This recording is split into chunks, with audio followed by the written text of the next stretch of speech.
Olá, gente. Hoje trago dados que são alarmantes, mostrando o quanto o grau de pobreza aqui em Portugal está a subir, que a cada 5 pessoas, uma está sem poder comprar bens essenciais para casa.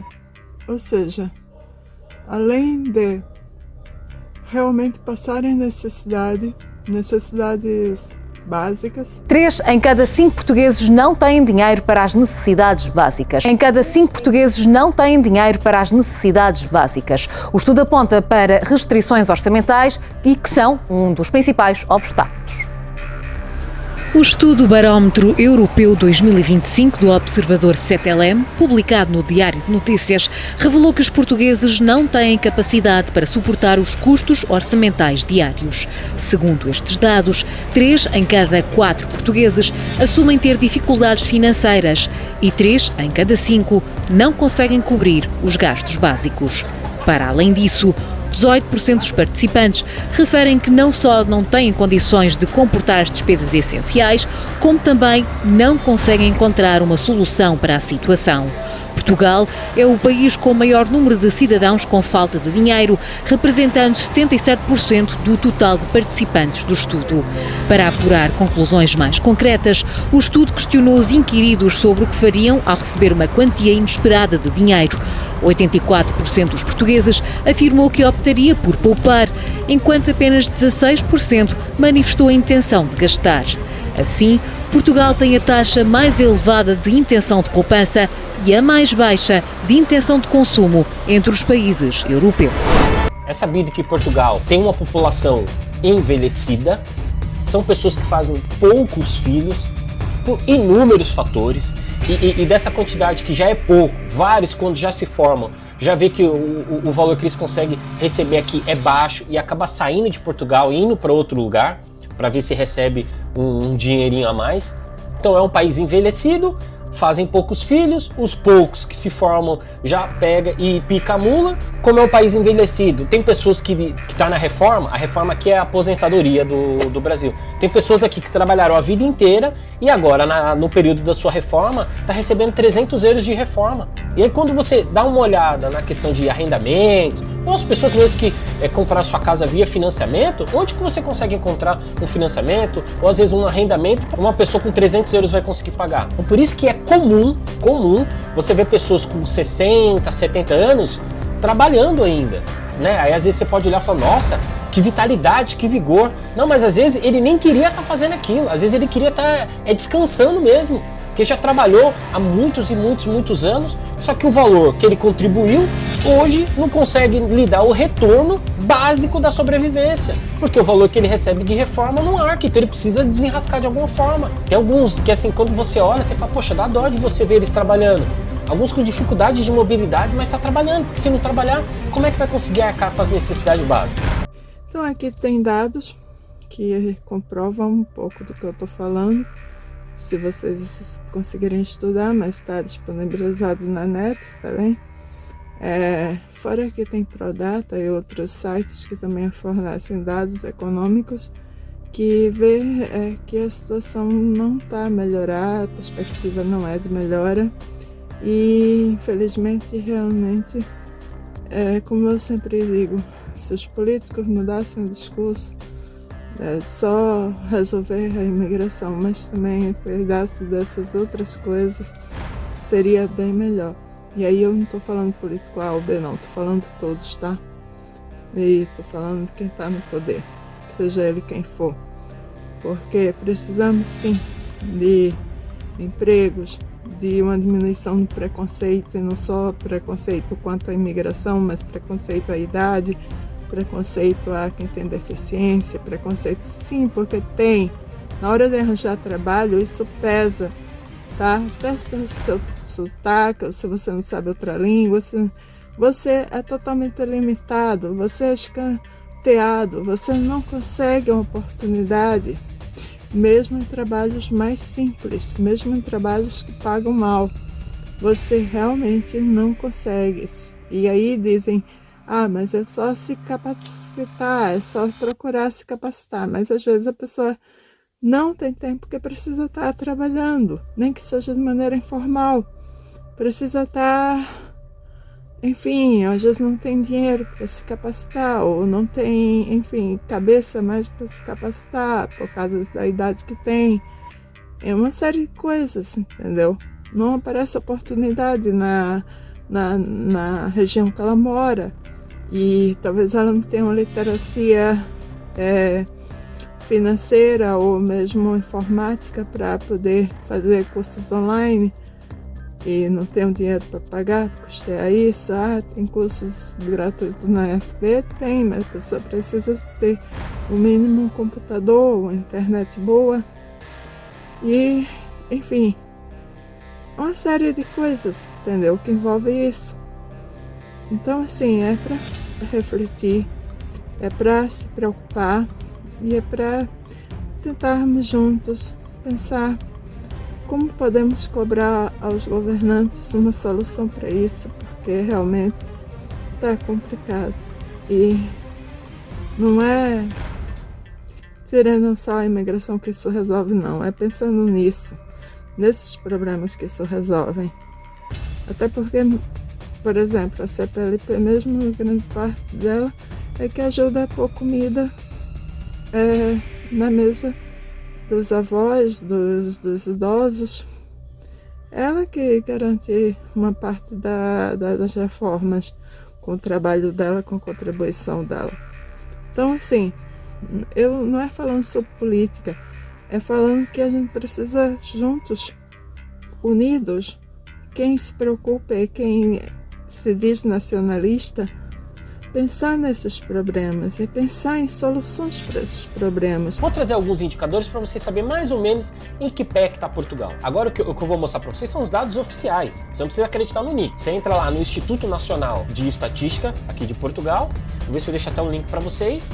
E aí vocês têm que fazer aquele trabalho que é o trabalho difícil que ninguém quer fazer. Todo mundo quer ficar replicando o que o político fala, ir atrás mesmo dos dados, ninguém quer. Então vamos lá, só para vocês darem uma olhada na atividade econômica aqui em Portugal. Os dados da atividade econômica, por exemplo. Quando você pega os últimos meses, você vê um crescimento em 2025. Só que quando você abre, e aí você vê um por um, indústria, construção, você vê, por exemplo, alojamento e turismo, -3. Quando você pega índice de produção da indústria, -5. É complicado. Agora vamos para que é a situação econômica de família. Dá uma olhada nisso daí, ó. Olha o que está na tela para vocês. Se a gente olhar, eu peguei o dado desde novembro. É só baixa, é só em baixa, é só em baixa, é só em baixa. Tudo bem, entre o final do ano, que estava -10, começou a ter uma melhora. Mas mesmo assim, você vê que a situação financeira das famílias está complicada. Porque a inflação sobe um bocado. Então, conforme a inflação sobe, as pessoas que já têm uma renda muito baixa, às vezes já não conseguem mais trocar alimentos, porque comprava de uma marca X, hoje compra de marca branca. Já começa a deixar de comprar, porque nem para comprar da marca branca consegue. As famílias têm perdido o poder de compra. É só você dar uma olhada naquilo que você conseguia comprar no supermercado há 6 meses atrás, há 1 ano atrás, e hoje você indo com o mesmo recurso no supermercado. Quanto que você consegue comprar? Então tá aqui, são os dados oficiais do próprio governo. Então as famílias, cada dia que passa, tá tendo menos poder de compra. Então por isso que você consegue entender a estatística que foi feita lá no início, que de cada 5 pessoas, 3 não sabem como é que vai fazer para fechar as contas no final do mês. Olha para você ter uma ideia, no indicador de confiança de consumo, janeiro, fevereiro, março e abril de 2025, olha o que ele acumula. -15 em janeiro, -15 em fevereiro, -18 em março, -20 em abril. Olha a situação financeira dos agregados e familiar, -11 em janeiro, -8 em fevereiro, -6 em março, -12 em abril. Então assim, a situação não está bem, não está bem. Sobre investimento na questão de novas habitações e tudo mais, olha a estatística. Empréstimo para habitação, novas operações, em janeiro teve uma queda, já em fevereiro teve um aumento de 10%, e em março teve um aumento de 16%. Isso é um bom sinal, está sendo concedido novos créditos para as pessoas. Agora, sobre edifícios licenciados para habitações, que são as construções novas. Em janeiro, 17%, em fevereiro 9%, em março 31%. Então aqui eu quero fazer um parênteses para vocês. Portugal, ele não precisa se desfazer daquilo que ele é. Mas, pessoal, é só você andar de norte a sul que você vê inúmeras regiões. Só terrenos e terrenos e terrenos e terrenos. É sério que não dava para Portugal melhorar e facilitar algumas coisas para a construção de novos empreendimentos? Hoje, para você construir, é muito difícil. É só algumas zonas que você pode construir. Essas zonas são as zonas extremamente disputadas. Quando consegue uma licença, depois de anos lutando para conseguir, aí até construir e tal. Enquanto isso, como é que faz? Esse povo todo tá procurando casa e não consegue encontrar. É o pessoal construindo casa e já a gente querendo comprar na planta. Porque o povo tá desesperado. E geralmente, às vezes o financiamento fica muito mais em conta do que um arrendamento. Então tem gente à torta à direita buscando uma casa para comprar. E até para comprar tá difícil. Tem fila de espera. Às vezes você chega lá no imóvel, tá lá para vender 150 mil, 200 mil. Você procura o corretor, fala aí, já tem mais 2, 3 interessados. E aí tem gente que começa a subir o valor da oferta. Então quer dizer que ainda tem muito espaço para isso. E isso movimenta o mercado. Então eu só acho que nessas questões Portugal poderia facilitar um bocado mais. Precisando muito de reformas políticas para dar esse quadro. O desemprego está muito grande, os arrendamentos só aumentam e que leva a maior fatia do salário. Isso quando existe salário, ou seja, quando existe emprego para essas pessoas. Fora sem contar com as reformas que são vergonhosas, uma vez que algumas pessoas, como o teto é de 400 e pouco, não sei exatamente o valor, já fiz um vídeo sobre isso, mas não guardei na memória. Tem pessoas que se reformam aqui em Portugal com um valor de 200, 300 euros. Se a pessoa estiver sozinha, entendeu? Ela não tem mesmo como se sustentar. Então vai posta às vezes em lares precários ou ficam sozinhas, sofrer, precisando de subsídios, precisando de alguma ONG, algum voluntariado, alguma igreja que ajude. Enfim, se ela não tiver um parente que ajude, realmente o destino dela é esse. E muitos idosos terminam também, mesmo com dificuldade em locomoção, odores e tudo mais, aceitando trabalhos pesados e muitas vezes conforme acordos, ou seja, não de forma formalizada, para poder garantir um pouco mais de dinheiro, entendeu? Para ajudar nas despesas. E fora quando essas pessoas idosas também têm filhos e netos que precisam da ajuda delas. Então, se ela não tem casa para viver, pior fica a situação dela. Então, a gente encontra nas ruas pessoas portuguesas ou de várias nacionalidades a viver, onde às vezes o governo só faz ficar mudando o local delas, mas que na verdade não resolvem os problemas. E realmente o que se precisa é, nessa questão da economia, verificar a questão do emprego, verificar, como eu disse, um controle nos aumentos dos aluguéis, né, dos arrendamentos, como chamam aqui, verificar o aumento de preços, porque a comida também leva bastante o valor do dinheiro. E fora que alguns remédios que são comparticipados, muitas vezes está em falta nas farmácias e a pessoa termina, não sei o que acontece, os farmacêuticos, o vendedor termina oferecendo marcas que são muito mais caras, mas que a pessoa precisando termina comprando. É muito complicada a situação por várias instâncias e, na verdade, a situação está bem complicada, está bem séria, mas que quem olha né? A aparência não consegue perceber, não consegue mesmo entender que está assim tão séria. Só quem vive mesmo. 3 em cada 4 famílias portuguesas têm dificuldade em pagar as contas, sobretudo por causa dos encargos com a habitação. São dados da DECO Proteste relativos ao ano passado que mostram um aumento do fenómeno entre a classe média. Casa e alimentação são as áreas que obrigam a maior ginástica mensal entre os portugueses. A maior fatia realmente vai para a parte a pagar o alojamento. Neste caso estou a alugar um quarto, porque eu não sou de cá, sou do Porto, e também para a parte da alimentação. Alimentação, fundamentalmente. A casa, comida. Não dá para fazer outra coisa, às vezes nem chega.